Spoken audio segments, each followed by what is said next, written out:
Tony D and Little Joan, and this is more of a bonus Piney podcast. I'm so fried I can't do it tonight, so I'm gonna put it off tomorrow. But this is a bit of a bonus podcast. I just wanted to talk a little bit about uh, you know going around South Jersey to talk about the Pineys and things in South Jersey.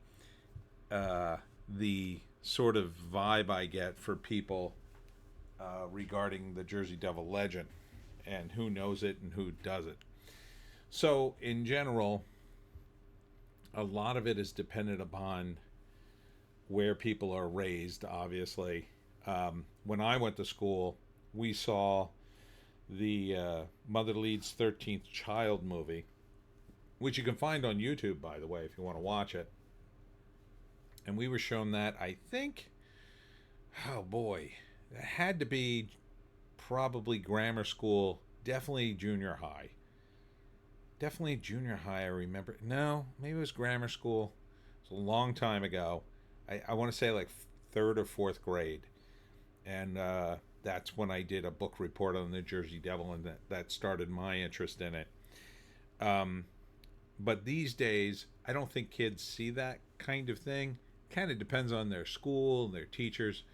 Um, but it depends on a lot of factors. So I'm sitting at various events and I always ask people about it. Um, this, by the way, on the screen, if you're not watching, if you're listening, uh, the Pineys book 15 is ranked on Amazon as a hot new release in urban legends humor, and it's number 4. Well, I was at number 1 for a while. Now it's dropped down to 4, just to let you know. So thought that was interesting. So still in the top books on Amazon, at least in one category. Um, anyhow, a lot of the kids tend not to know anything about the Jersey Devil, the really young ones, unless their parents or relatives have taken them on a camping trip and told them the story themselves. That seems to be the general pattern. And so it's good when, they do know something about it. And then when they don't, I kind of think to myself, wow, why haven't you told your kid about the Jersey Devil? Like it's like part of our culture and heritage. And then I always make a joke like, oh, these schools, they don't teach you nothing. Um, because, yeah, they used to teach it all the time, and now it's kind of gone by the wayside. Who the hell knows what they're teaching these days? You know what I'm saying? I think you do.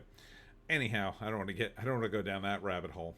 Um, Today, though, I ran into a woman, and she had lived in South Jersey all her life and never heard the story at all. Never even heard of the Jersey Devil, and I was shocked. I'm like, you've lived here all your life.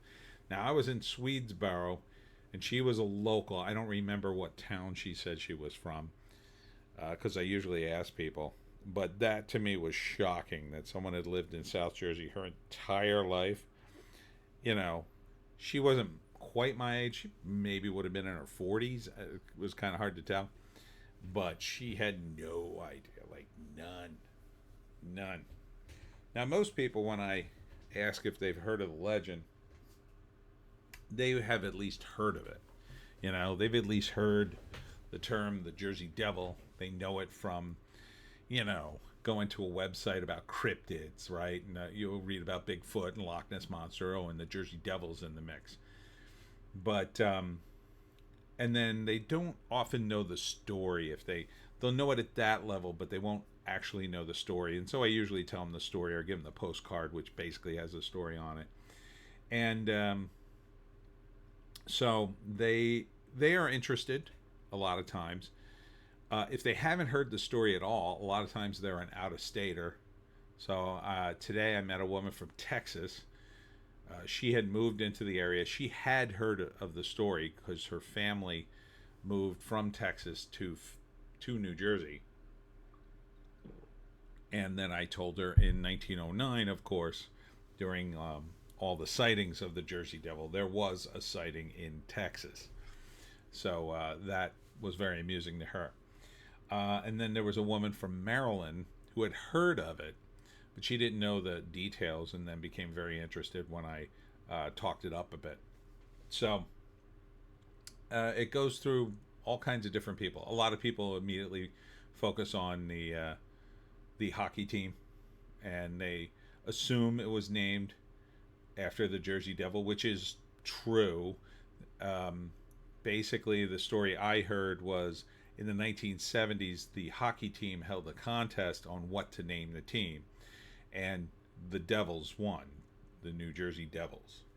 So I think that probably is a direct result of the times. You know, this would have been people in the 70s voting. If they were sports fans, you got to figure they were adults, so probably born in the 50s or before, during a time when that sort of culture would have been in the schools. They would have absolutely taught about the Jersey Devil, or they would have heard it on a camping trip of some kind, because if you lived in South Jersey during that time period, you 100% would have heard of the Jersey Devil.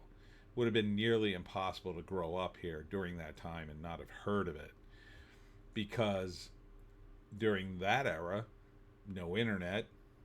Yeah, you had radio and TV, but even back then, you know, that was a relatively new thing. People weren't glued to their television yet, and it was only starting around in the 70s that sort of became a thing, watching too much TV. And then it wasn't until the late 80s when, you know, the internet really started to take off, and then into the 90s. So you would have had people who would have, I know this is scary to think, go out and talk to other people. I was always bad at it, so I shouldn't make fun, but so they would have definitely heard of it, you know. So a lot of the older people that I tell my talk to, they almost all know it. Yeah, unless they live out of state or lived out of state for many years, they almost always have heard of it. The teachers, the librarians, they almost always know it, 100%. So the kind of people who don't know it, I guess, are just out of the loop. It is rare, I'll say that. Most people in South Jersey have heard of it. I usually don't have to explain it. I started to explain it a lot today for some reason. That's because I ran into the woman from Texas, and then a woman from Maryland, and then the woman from South Jersey who hadn't heard of it at all. I said, I got to kick up my game here. I got to start explaining it more. So I did, and that's what sort of led to this video. But just going around South Jersey, most people have heard of it. It's only when I go out of state that then I definitely 100% start with, have you heard of the Jersey Devil? And that was in Delaware when I did a book signing at 2nd and Charles, and Lehigh Valley Comic Con, which I did last year. I didn't do it this year. I did run into somebody who said it wasn't great this year. They are operating 2 shows now, and apparently the other show is blowing up, and the original show kind of died down this year. But it happens. I mean, shows go up and down in attendance, and there's a lot of factors. There's weather, there's you know, the time of year, the day, whether it's close to a holiday, you know, stuff going on in the world. But anyhow, I digress. I'm talking about people who know the Jersey Devil. And then there are the hardcore sort of cryptid people, and people who really dig this stuff. They usually come right in on me. They know it all. So I did run into one person today who knew most of the legends that I wrote about. I think the only one they didn't know was Ong's Hat, maybe. Ong's Hat's a bit obscure. It's not as crazy as a legend, known because most of the crazy stuff about interdimensional portals opening up in Ong's Hat kind of were added later. That wasn't a thing that tended to track in the legend of Ong's Hat initially. That was added probably in the 80s to 90s, somewhere in that time frame. But a lot of people at the Swedesboro show knew about Route 55, or at least heard of it. A surprising number of people, almost all who know about the Jersey Devil legend, know about the story of the woman in white who exists in the Flanders Hotel in Ocean City. Her name is Emily, and that's what they named the restaurant after. So that's very interesting to me. I think a lot of people go to that restaurant, and so they must hear the story when they're there. And then somebody recently told me they were at the restaurant and they saw a portrait of Emily that hangs in the restaurant. It's supposed to be a portrait of her. I don't know when it was painted. I have to really get down there and check it out. I haven't been. I mean, I usually am in Ocean City quite a while, but I gotta make a special trip to go to the Flanders Hotel, and maybe I should shoot a video there. Yeah, that would be cool. Next time I'm there, I think I'm gonna make the trip. Yeah, I gotta remember to do that. And the other thing in Ocean City is the Lifeguard Museum also has a picture of a ghost. A ghost haunts the museum, and somebody made a mannequin that looks like the ghost, so you can see the ghost when you go into the museum. Well, you see the mannequin, but whether or not you see the ghost, that's up to you.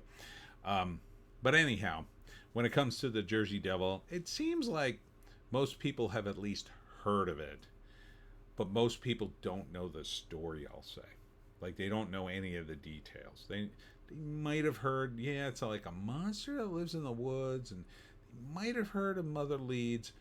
Like, for the ones who live in the actual Pine Barrens, almost all of them know the story. But for anybody who lives in, say, like Medford and more suburban areas, Medford's kind of right at the edge of the pines, but really in the pines when you think about it. People who live like where I'm living now, like Cherry Hill area, that kind of area, it's all built up. A lot of them have heard of it, but they don't know any of the specifics, unless they've been down to Smithville, which is right across the street from Leeds Point, New Jersey, as many of you know. Anyhow, I just wanted to give you that little bit of insight and give you a little bit of bonus Piney Podcast. I'll be back tomorrow with the full Piney Podcast, looking at the various news stories in South Jersey, but I just can't process tonight. I'm going to get some sleep. Thanks for tuning in. We'll see you tomorrow.